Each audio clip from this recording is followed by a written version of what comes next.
ఈవేళ శ్రీరంగనాయకి అమ్మవారి తిరునక్షత్ర మహోత్సవం, ఉత్తర నక్షత్రం, శుక్రవారం.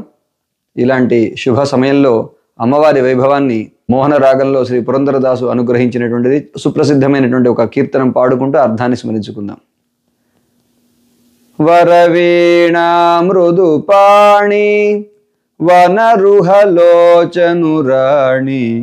సురుచిర బంబరవేణి సురనుత కళ్యాణి నిరుపమ గుణ శుభలోల నిరత జయ ప్రదశీల వరద ప్రియ రంగనాయకి వాంఛిత ఫలదాయకి సరసీజాసను జనని జయ జయ జయ జయ వాణి. ఇలా వాణి వీణ అనగానే మనకు సరస్వతీదేవి స్తుతి ఇది అనుకుంటారు చాలామంది, పాడేవాళ్ళు కూడా అలాగే అనుకుంటారు. కానీ దీని అర్థం చూడండి, ఇది రంగనాయకి అమ్మవారి వైభవాన్ని చెబుతోంది. వరవీణ మృదుపాణి, మృదువైన తన హస్తాలతో శ్రేష్టమైన వీణను మీటుతూ ఉంది ఆ తల్లి. ఆవిడ వనరుహలోచనుడు అంటే పద్మదళాల్లాంటి పెద్ద పెద్ద నేత్రాలు కలిగినటువంటి స్వామి యొక్క పత్ని, ఆ మహాత్ముడి యొక్క పట్టమహిషి. సురుచిర బంబరవేణి, ఆ తల్లి యొక్క ముంగురులు ఎలా ఉన్నాయి, తుమ్మెదలను పోలినటువంటి కేశపాశాలు కలిగింది ఆ తల్లి. సురనుత కళ్యాణి, దేవతల చేత నమస్కరింపబడేటువంటి సకల కళ్యాణ నిలయం ఆ తల్లి. నిరుపమ శుభగుణలోల, ఉపమానమే చెప్పడానికి వీలు లేని సకల జీవుల యందు సహజ వాత్సల్యాది ఎన్నో గుణాలు ఆ తల్లికి ఉన్నాయి.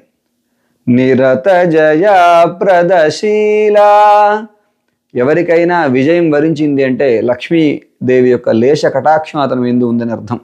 లోకాలు నేలే ప్రభువులకు కూడా తల్లి కటాక్షం ఉంటుందట, సాక్షాత్తు శ్రీయపతికే కావాలి.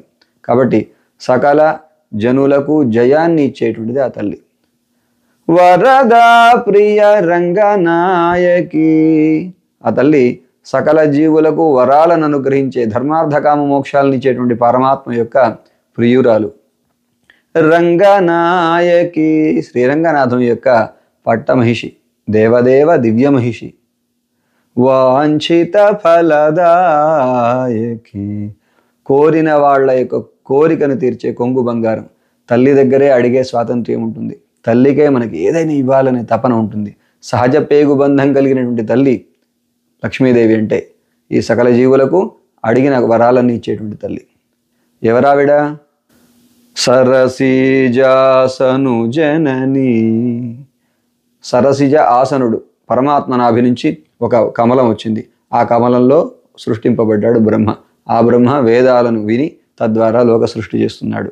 సో పద్మం యందు ఆసీనుడైన వాడు కనుక ఆయన పద్మాసనుడు, సరసిజాసనుడు అని బ్రహ్మదేవుడికి పేరు. అలాంటి బ్రహ్మదేవుడికి అంటే సృష్టికర్తకే ఆవిడ తల్లి. సరసీజాసను జనని జయ జయ జయ జయ వాణి, సకల జీవులకు వాక్శక్తిని, బుద్ధిని, తదితరమైన ఏవైనా మనం చూడండి, లక్ష్మీదేవి అంటే కేవలం ఒక రూపంతో ధనలక్ష్మిని చూడండి. ధనము, ధాన్యము, సంపదలు, ఐశ్వర్యము, విజయము, వీరము, పరమాత్మను ఎన్నడుగు వీడకుండా ఉండేటి అన్ని ఈ లక్షణాలన్నీ కూడా లక్ష్మీదేవికి ఉంటాయి. అష్టలక్ష్మీదేవి అని అంటుంటాం మనం. చూడండి, ధనము, ధాన్యము, సంతానము, సౌభాగ్యము, ఐశ్వర్యము, సౌందర్యము, విజయము, వీరము, విద్య, ఏవైనా అనుకోండి మీరు, అన్నీ కూడా అమ్మవారి సొత్తు. ఆ అమ్మవారి లేశ కటాక్షపాత్రుడైనటువంటి వారు లబ్ధ విభవ బ్రహ్మేంద్ర గంగాధరామని శ్రీమన్ మంద కటాక్ష లబ్ధ. లక్ష్మీదేవి యొక్క లేశ కటాక్షం పెడితే దేవతలంతా లోకాలు నేలే ప్రభువులు అవుతారట. సాక్షాత్తు శ్రీమన్నారాయణుడికే ఆ తల్లి యొక్క నిండు అనుగ్రహం కావాలి. ఆ తల్లి ఆయన హృదయేశ్వరి లోకాలు నేలుతూ ఉందట. అలాంటి అమ్మవారి యొక్క తిరునక్షత్ర మహోత్సవ సందర్భంగా అందరికి కూడా శుభాభినందనలు. తల్లి యొక్క కటాక్షం అందరి యందు ఉండాలని భగవంతుడిని, ఆచార్యులను ప్రార్థన చేస్తూ ఉన్నాను. ఒక ప్రధానమైన శ్లోకాన్ని మనం అనుకుని పూర్తి చేసుకుందాం. నమ శ్రీరంగనాయక్యై యద్భ్రూ విభ్రమ భేదతః ఈశేషితవ్య వైషమ్య నిమ్నోన్నతమిదం జగత్. ఓం శ్రీరంగనాయక్యై నమః అని ప్రార్థన చేసుకుందాం. ఆ తల్లిని సేవించుకోండి. నమః శ్రీరంగనాయక్యై, ఆ శ్రీరంగనాయకి నమస్కారం చేస్తూ ఉన్నాను. యత్ భ్రూ విభ్రమ భేదత, ఏ తల్లి యొక్క కనుబొమల కదలికలు తేడాలను బట్టి ఈశేషితవ్య వైషమ్య నిమ్నోన్నతమిదం జగత్, ఈ జగత్తులోని ఇన్ని రకాల సృష్టి తారతమ్యాలు కనిపిస్తున్నాయి. సృష్టిలో అనేక రకాలు కనిపిస్తున్నాయి. ఒకరు పుట్టుకతోనే ధనవంతుడవుతారు, ఒక వ్యక్తి ఇలా పుస్తకం పట్టగానే జ్ఞానం వచ్చేస్తుంది. ఇలా ఆయా వ్యక్తుల్లోని శక్తి సామర్థ్యాలకు స్థితులన్నిటికీ ఆ తల్లి యొక్క కనుబొమ కదలికే కారణమంటున్నారు. అలాంటి తల్లిని వేడుకుందాం, తల్లి అనుగ్రహ పాత్రలం అవుదాం. జై శ్రీమన్నారాయణ.